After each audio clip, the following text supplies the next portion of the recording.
Dear viewers, greetings from the English Literature YouTube channel. It is a one-stop destination to soothe all your literary curiosities. In today's video, we are going to discuss Term and Examination June 2022 question paper of MEG 7, that is Indian English Literature. So let's take a glimpse of the question paper first. Here is the question paper.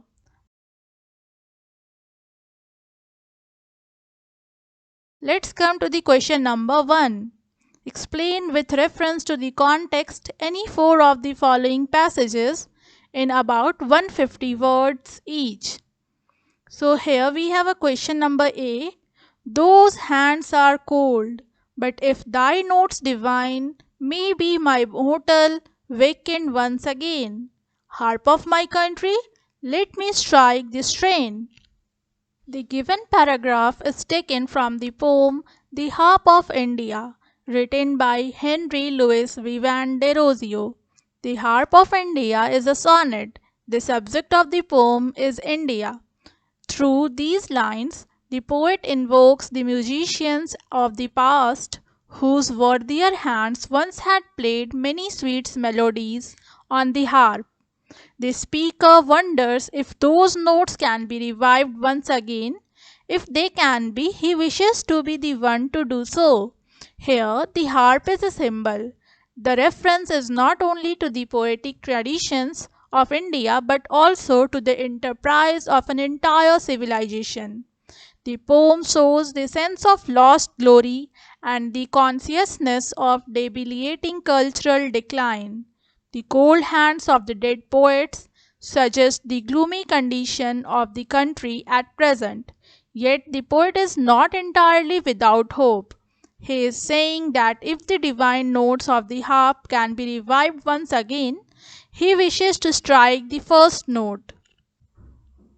Question number 1b. Image of ecstasy, thrill and inlays. Image of bliss. I would see only thy marvelous face, feel only thy kiss. The given paragraph is taken from the poem Bride of the Fire. It is written by Sri Aurobindo Ghosh. This poem is quite like a chant. The first line of each stanza starts with a request. The poet is requesting the bride of fire to embrace him. He claims that he has killed all his earthly desires to qualify himself for this bride's embrace. The language of the given fragment of the poem suggests that the poet wants the attainment of higher ecstasies, for which he has sacrificed the lower joys. The strange bride whom the poet is addressing in the poem is no earthly or ordinary bride. It is described as the bride of fire, whose body is fire. The poet wants the bride to clasp him. He desires a sort of death which releases him into a higher life. The theme of the poem is spirituality and divinity. Question number 1c. The London seasons passed me by. I lay in bed 2 years alone, and then a woman came to tell my willing ears I was the son of a man. I knew that I had failed. The given paragraph is taken from the poem Background Casually. It is written by Nissim Ezekiel. Background Casually is a sort of poetic autobiography. The poem is based on the theme of racial prejudices. As the title suggests, the poet wishes to be casual about his background. He was from the Jew community that comes under a minority group in India. The given segment of the poem portrays the poet's uneasy relationship with his homeland India. Since childhood, he has been tortured by his classmates and neighborhood children in the name of his community. Hindus, Muslims, and Christians considered him an outsider and accused his community of being a murderer of the God Jesus Christ. The alien treatment by the society in his homeland deteriorated his self-confidence. When he went to London for his higher studies, time passed, the season changed, 2 years passed, but the poet could not socialize there. He used to spend most of his time in his room. Then a woman came into his life. She motivated him and boosted his confidence. But the motivation didn't last long. The poet was aware of the bitter fact that he has failed in his life yet. Question number 1D. There is a house now far away where once I received love. That woman died. The house withdrew into silence. Snakes moved among books. The particular paragraph is taken from the poem My Grandmother's House. The poem is written by a confessional poet, Kamla Das. It is an autobiographical poem full of nostalgia. In this poem, the poet is missing her past days.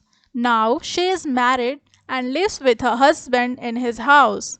The poet is missing her grandmother's house, where once she attained a sort of integrity and was loved. She had received that love from her grandmother, whom she calls that woman in the poem. Now her grandmother has died. No one lives in that house. The house is full of dirt and dangerous animals and insects. Reptiles like snakes have made their homes. The line, snakes moved among books, suggests that the house has a whole world of books and many possibilities to write. Thus, the house in the poem not only symbolizes security and integrity but also imagination and youth. Here, the poet is somewhat lonely and is free to dream her fantasies to accomplish her desire to be connected to a more lively world. Question number 1E. In Madurai, city of temples and poets who sang of cities and temples, every summer a river dries to a trickle in the sand. The given paragraph is taken from the poem A River. The poem is written by the poet Athipatte Krishnaswamy Ramanujan. The poem is ostensibly about a river in the ancient city of Madurai, which is situated in the heart of Tamil Nadu. Madurai is described as a city of temples and poets. The poet is talking about those poets who mostly sing about the cities and the temples. A.K. Ramanujan says in the poem that every summer rivers of Madurai dry up to the sand level. But the poet don't write about that. They write on the theme of floods in the river of Madurai. They blindly stick to similar literary conventions. The new poets quote the old ones. Thus, stagnation in their writing is shown in the poem. Here, the river is depicted in very vivid language. It is not described as grand or impressive, but what it exposes and leaves behind when it dries up is described in great detail. The poem is less about a river than about poetry. Question number 1F. Her last wish to be cremated here, twisting uncertainly like light on the shifting sand. This paragraph is taken from the poem Dawn at Puri. The poem is written by the poet Jayanta Mahapatra. Through this poem, the poet is trying to show the hollowness of the Hindu religion and the condition of poor people who don't have enough money to buy food but must have to follow rituals like cremation according to Hindu beliefs. The poem is about the holy city of Puri in Odisha. Poet himself is at the beach of Puri, Swargdwara or a gateway to heaven. He is there for the cremation of his dead mother. Her last wish was that she would be cremated there. People consider it auspicious to die in Puri. The title of the poem, Dawn at Puri, is not referring to a particular dawn, which might have been particularly unpleasant. According to the poet, every dawn at Puri is more or less like that, with dead mothers, fathers, or husbands burnt on the sands. The poem is all about the deep compassion for those who suffer. Question number 1G. Your own divided face in a pair of glasses on an old man's nose is all the countryside you get to see. The given paragraph is taken from the poem The Bus. The poem is written by the poet Arun Kolatkar. This poem is about a journey to Jejuri, a religious place in the Pune district, Maharashtra.